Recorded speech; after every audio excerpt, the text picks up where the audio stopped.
Aloha and welcome to Java. Thank you all kindly for joining me again. This is for Thursday, March 28th, 2024. So we've got the markets are closed. Tomorrow is Good Friday in the United States. So that will have an effect on our setups. And I'm going to go through that in a bit. So let's get started with our main risk indicators still hovering around basically the average 274 at the moment. No huge changes. However, yesterday was very volatile day. We did watch it rally into the close.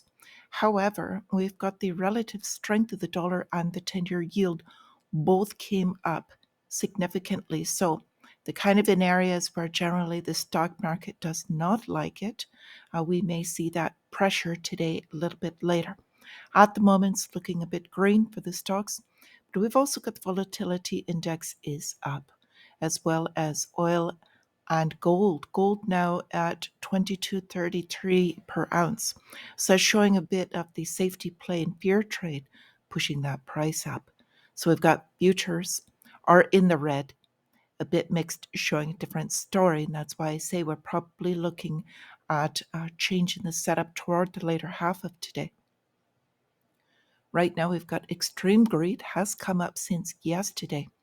So, sentiment basically with high greed, we've got large number of options closing because Friday markets are closed. So, what it appears to be is it looks green on the open, but urging caution for a retracement toward the close, and it's going to have volume because today basically is going to act like the options expiry.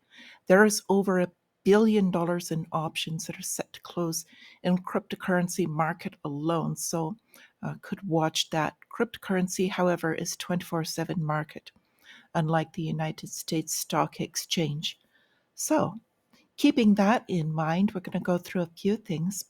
For our calendar, we are still expecting today the GDP coming in, as well as jobless claims and the PMI. So even though markets are closed tomorrow, we are getting the PCE, basically a gauge of inflation, and Chair Powell will speak, but he cannot trade. We've got no earnings for tomorrow because everything is closed. But I did want to mention Carnival.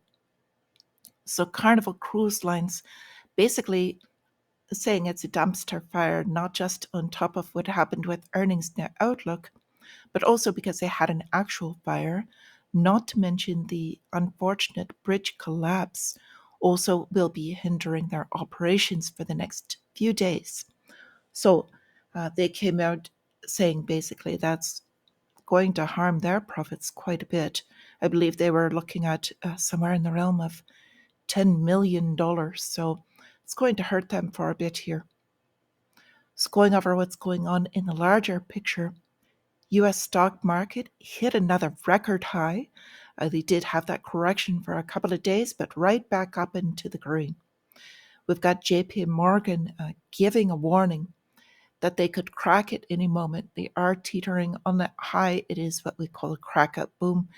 It has really diverged from the earnings and forward earnings, which you normally purchase stocks on. All of that has kind of been thrown under. None of the traditional valuations are really even considered now. So we've got more alerts, bubble alert. United States issuing bonds for their debt at pandemic rates. So these loans have to be paid somewhere, and we're looking down the face of a liquidity issue. So, lockup of credit markets. Could this happen? Can they just fix this again? Yes, but we'll see what happens. It's in a very risky zone right now. So, I will not be holding anything over this weekend other than my long-term dividend players um, that I purchased quite some time ago at very good prices. I'll just put it that way. Not financial advice. There's more room, could possibly go, run longer, but just what I'm doing. So with the banking and economy, we've got over $1 billion in US treasuries now tokenized on chain.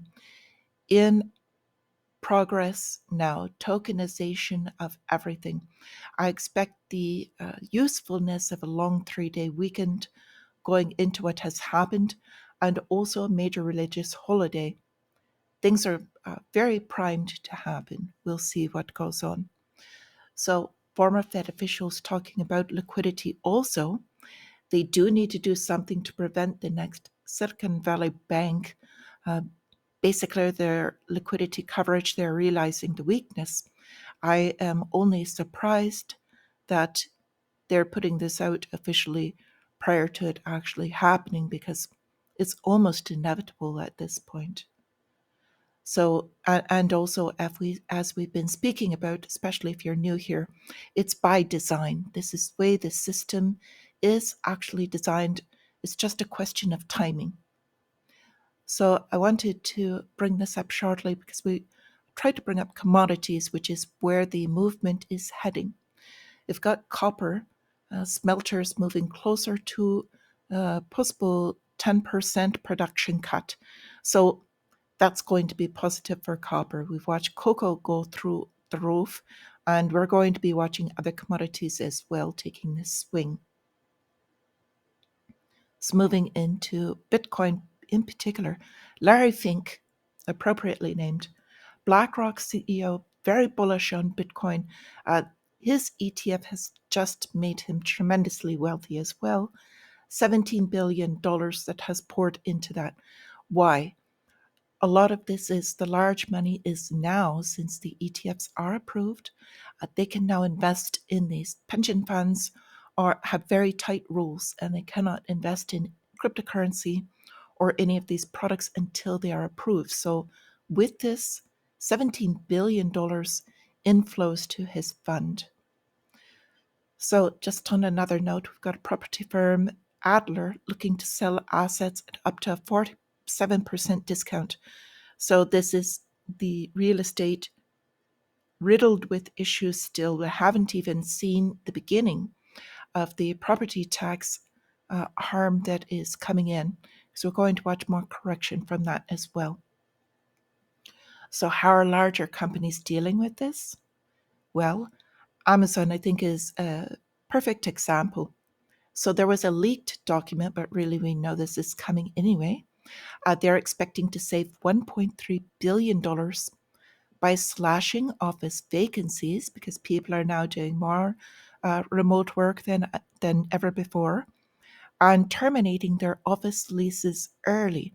So sometimes you have to pay to terminate your office early in your lease. However, it's still worth it many times if they don't have the production coming out of it.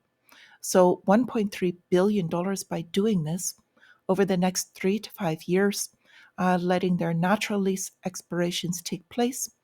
And they're also going to continue with closing projects and layoffs.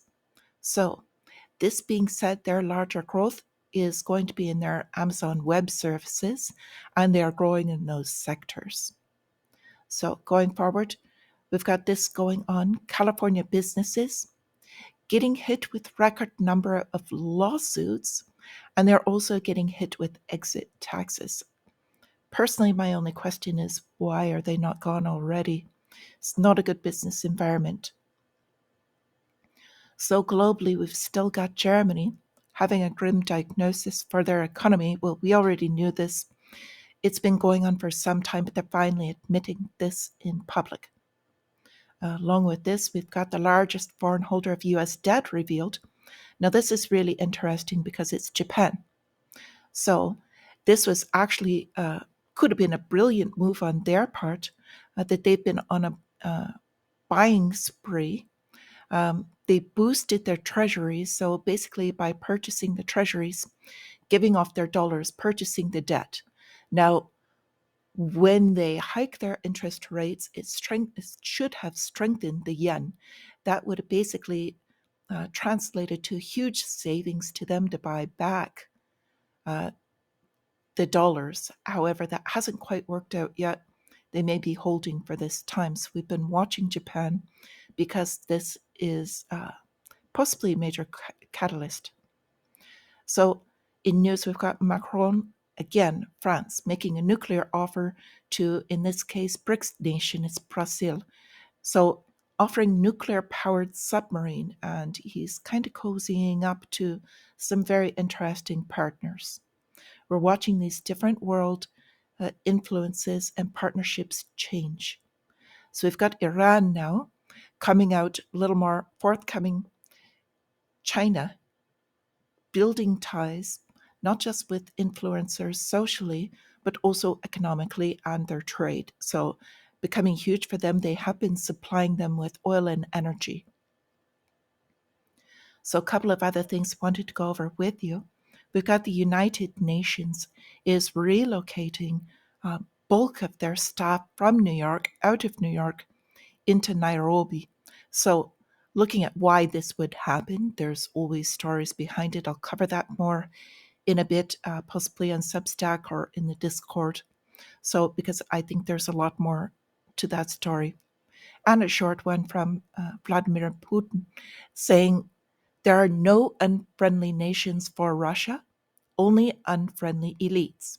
And I think he's kind of nailed this, basically talking about the cancel culture and what's gone on, that he's not unfriendly with the nations, but rather those that choose to have the issues in power. And I think that's a very good stance to have.